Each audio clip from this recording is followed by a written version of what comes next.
The great feasts of the end of Holy Week and Easter remind that while Jesus died an earthly death, he rose in glory. He had already promised that he will be with us for all time through the Eucharist, but his resurrection also changed the way we respect the body and deal with death.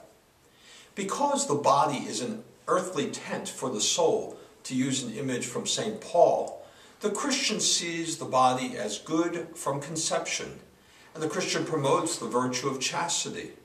We strive to live a healthy life. The Church incenses the body at a funeral mass and urges us to properly inter human remains.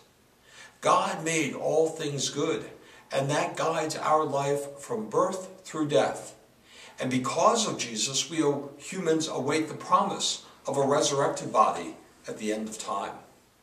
The letters of St. Paul are filled with reflections on Christian death and what it means.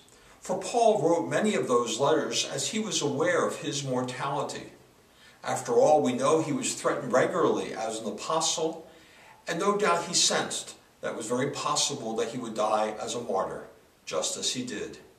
But the letters are not morbid. Rather, they're filled with hope. And that hope always comes from the promise of resurrection. Jesus was the first, Paul would write, but others will follow.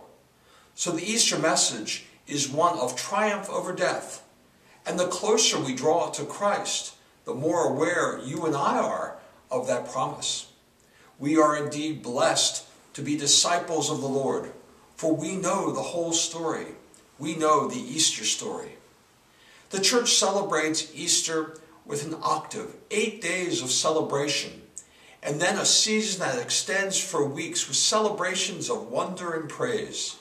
It's just too good to limit to one day. And so may your Easter celebration be long and blessed. This is Father Donald at St. Clement Church in Rosedale, wishing you a blessed Easter.